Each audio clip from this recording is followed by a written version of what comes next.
So first, I have to start this video by saying shout out to AFunkyDiabetic for obvious reasons here. Straight up, guys, I made a 16-minute video earlier covering all the craziness of the past 24 hours of NBA free agency. Decided, hey, I'm gonna go and hang out with my family. And, well, here we are, man.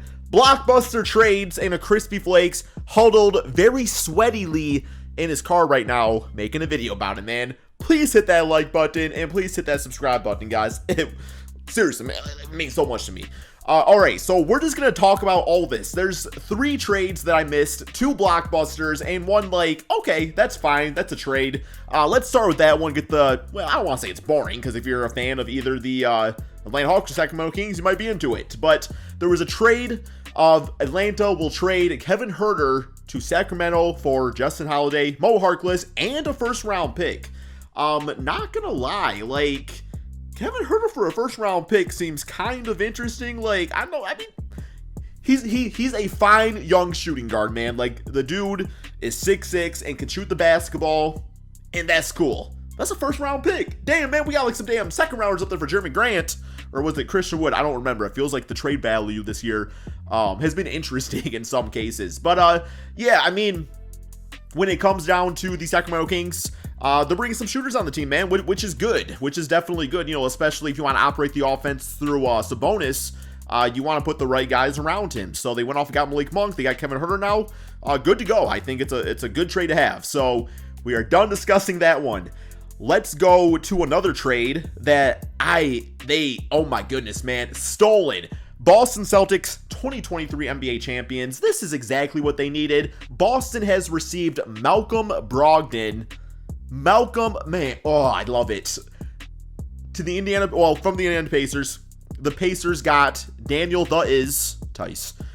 Aaron Nesmith, good young player. Nick Stauskas, aka Sauce Castillo. He's got a great hot sauce, man. I mean, it's like 10 years ago, but I tried it, but it was delicious. Malik Fitz, always throwing fits. And Juwan Morgan, and a 2023 first-round draft pick. Which actually sounds like roughly the same trade package that landed Kevin Huerter. But regardless, man, the Boston Celtics, they need... I was a fan of Marcus Smart at point guard. I really was. You know, I understand that he's not like a primary playmaker. That's not like his strength or anything like that. But I still liked him handling the rock at times. I liked him being out on the court, the point guard position, handling guards and stuff like that. But with Malcolm Brogdan, you can still do that when you want to. But you can very well too have Malcolm Brogdan handle the rock. It's so perfect, man. Like, Brogdan is the perfect combo guard. Like when I think of efficient combo guards that you want, you know, low ego type of dudes, I think of Malcolm Brogdan. Malcolm Brogdan to me is like the Chris Middleton of combo guards. Like, he's just gonna go out there, get you 19, 20 points. He's gonna get you 6, 7 assists. He's gonna play good defense. He's gonna shoot efficient shots. He's gonna do all the right things, man.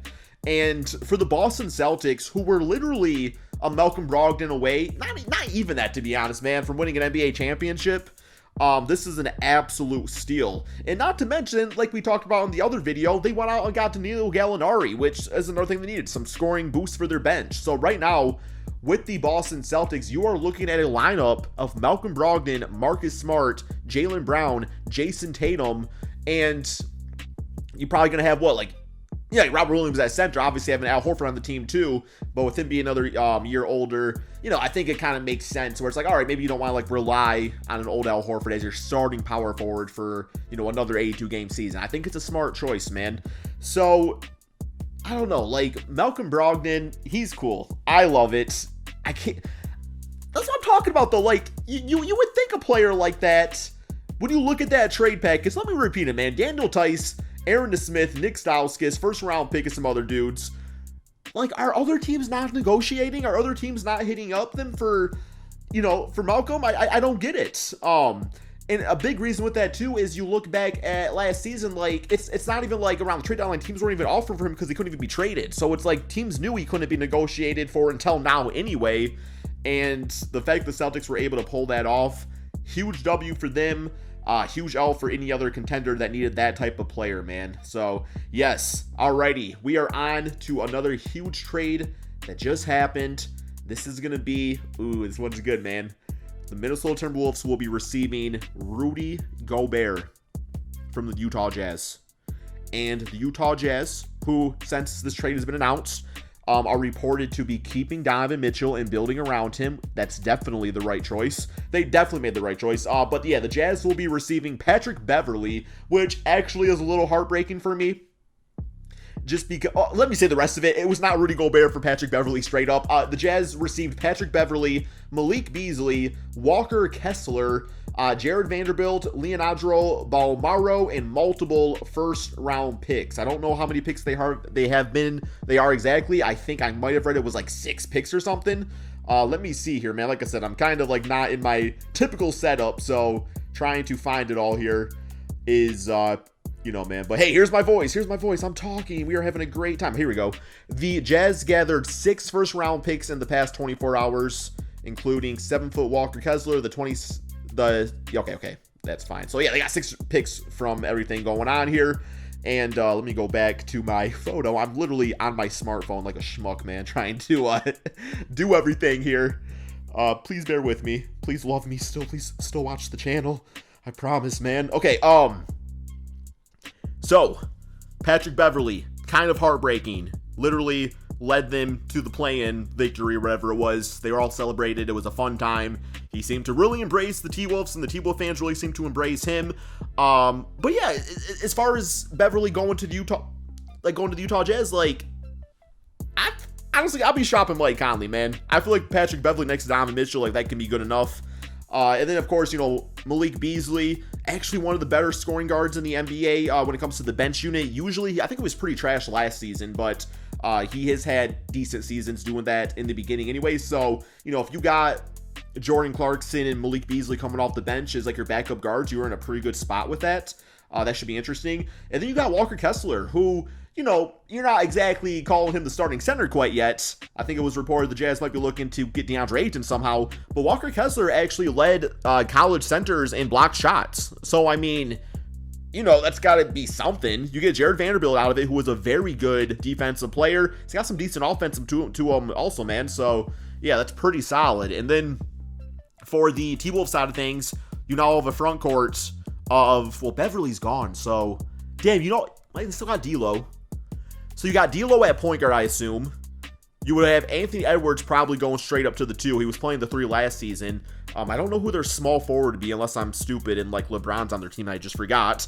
Then you got Cat at the 4 and Gobert at the 5. I love it. I love it. I think with Anthony Edwards' athleticism, the style that he plays is actually going to be pretty similar to maybe seeing Rudy Gobert playing with Donovan Mitchell on the Utah Jazz. Like, I just think that's good, like, chemistry-wise is really going to work out. I think D'Lo, D'Lo's fine. I don't know if he's going to be around long-term or not. Seems like he's been on the trade block, but they very well could come back with him. But then you got Cat at that 4 spot now, and Cat is one of the best scoring big guys in the NBA. You shift him to that 4 spot. I'm curious how that's going to affect his game, because is he going to be shooting more threes? He already takes, like, what, like, is it like 10 a game or something like that? Is he not going to be on the inside anymore? Like, it's going to be interesting, because to an extent, the paint is going to be pretty clogged up for him now. So I don't know how that's all going to go, man. But yeah, I'm going to go enjoy some more time with my family here, guys. Like I said, every now and then, you know, you might see a video like this, just trying to spend more time with loved ones and everything. But that's all we got, man. Thank you all so much for watching, and peace out, my friends.